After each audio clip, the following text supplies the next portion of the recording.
So you all know me, I'm Ric Chivo. I'm very honored to be up here with all these smart people talking about how they're teaching all sorts of subjects with games, but I kind of wanted to flip it around, take it back to the basics. Because after all, our first responsibility is to make sure that all these kids can go out there into the industry before the robots take all their jobs, be able to make games. So it's all well and good to talk about how you can learn from failure and that kind of thing. Trust me, failure's not that great. So you find out when you're lying in a puddle of your own vomit in the morning. So I want to talk about teaching games with success. Yeah, so as you know, I'm the best there is at what I do, winning, crushing it at game development, and there's nothing more important to Ric Chivo than the next generation, especially proving that it's better than that sissy show, Deep Space Nine, but also the youth of the future. And so that's why I decided to take all the degrees that I've earned. I have 3 terminal degrees. I'm working on my 4th, the most terminal degree there is from the School of Hard Knocks. I mean life. So I wanted to take these and start my own program. My students affectionately refer to it as Full-Scale University in honor of my hit game series. But lawyers keep saying I can't say that, so I have to, use the actual official title. But for some reason, the last 4 or 5 weeks or so, games have not become so popular with the administration. So they asked me to change it to something a little bit more acceptable. So I'm the chair at the School of Playable Computational Media and Interactive Humanities. People keep asking me, Rick, what's going on with your bosses up there at Trump University? You don't seem to like games anymore. You're putting out videos, lots of violence, but let me just tell you, get that out of the way for first. You can still make games, just gotta be a little careful now. There's some very valid targets that you can still use as enemies in games. Of course, we've got robots. Gotta kill them before they take your jobs. Zombies are still fine to shoot. Dinosaurs, fuck those guys. Nazis, just like Wolfenstein. No, actually, I'm sorry. I forgot, this is not okay anymore.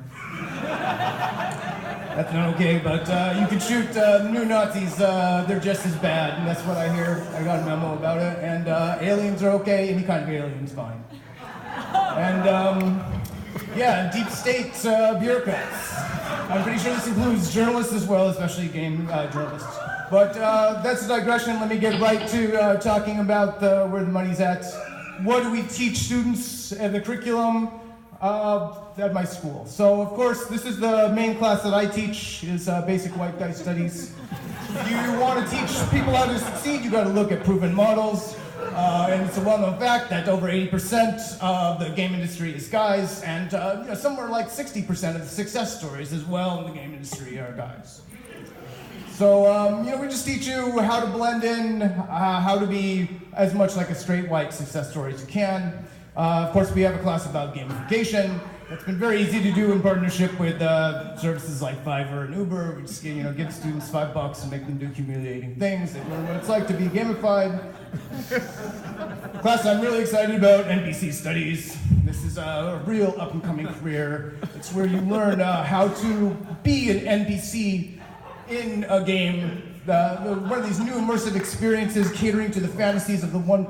This is the game development career of the future. Learn how to deliver lines like, "Wouldst thou like fries with that, Sirrah?" Or you have to be able to deliver it really well. Things like, "Your kingdom awaits, my lord." Embody the character that you really identify with, or just start off being an NPC shopkeeper. We replaced all the vending machines at school with actual students. You just walk up and you give them a coin, and they give you some chips. Another class I'm really excited about, play subjects and transmedia participatory culture formation. This is a 56 credit class where you simply spend all of your time streaming games until you pass out and piss yourself. Another career in the future. But we have some more traditional careers as well, all the basic for art, programming, blah, blah, blah. But we've decided to actually segregate some of them because we've seen some studies that show that students learn better when they're in gender-segregated groups, and honestly, we have to acknowledge that the situation in the game industry is very different for women and for men, and so we have two different tracks. So if we have got game producing for the male students, learn how to lead a team, be strong, and then game producing for women, it's much more about how to make a team of guys feel like you're their fabulous older sister who, you'll get a cookie if you just listen to me, please. And, I'm sorry, you've had a name change again. For funding reasons, the school is now known as STEM School of Playable STEM Computational Media and STEM Interactive STEAM Humanities STEM. Then, of course, we have Game Design 101. I'm happy to announce that we've made our entire curriculum available for these courses. You can get it online at stonetronics.com. It's great. It's all available right there. I want to say a few words about our amazing faculty. They're great. We have all the faculty, the best. We've got this guy, really lends some academic credibility to the department. We have, this Smarty too, from, I still do not know what digital humanities is, but these folks can really help you avoid that problem where, you're the provost or whoever is like, what, do you have the students just play games all day? And you're like, no, they're taking cool courses like the Logos of New Donk City and, the affect of something Undertale affects. Got this guy, I felt sorry for him, I gave him a job. But he had to do something after trying a couple different careers. It's really important to have diverse faculty for your students. So you have to have a lady professor whose students can go to her office and cry. Because other professors like this guy is making them cry. So it's an ecosystem. You understand? It's like you have tough teachers that make the students cry, and then you have a woman to help pick up the pieces. There's this guy, I don't even know who he is. He only teaches one class, and it's a sweet deal, man. I don't know. He's in the department supposedly. Then we've got a lot of adjuncts. That's normal. And then you gotta have more inspector. We've got one of those. We've got more inspector.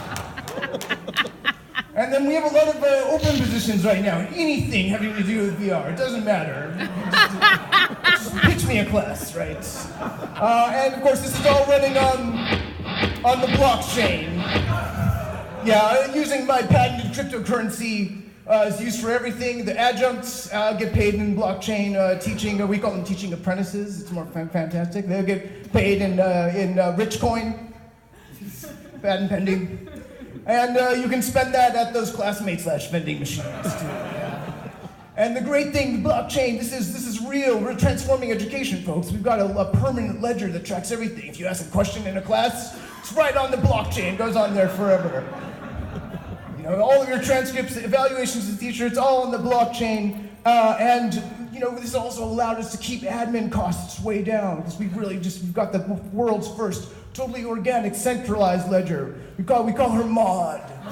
It's all there on her desk. Everything about the whole department. She's our only admin. Please don't die, Maud. Now we have one other admin. Of course, we have a booth babe. Where's my booth babe? Well, she's over there. Yeah, there she is. Ric Chivo's booth babe. That's Aloy from Horizon Zero Dawn, right there.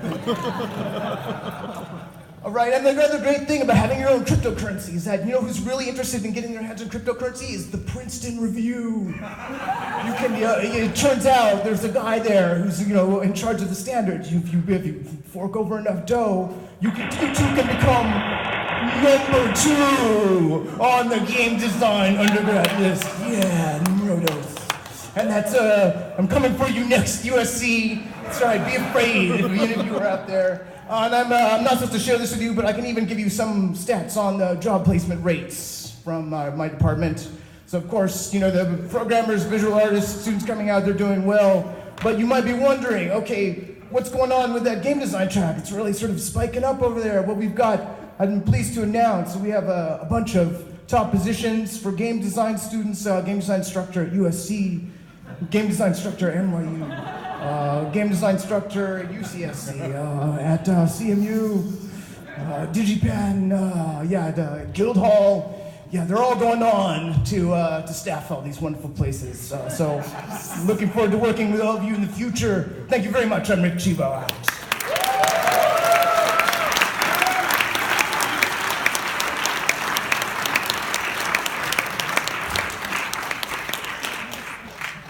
Wow.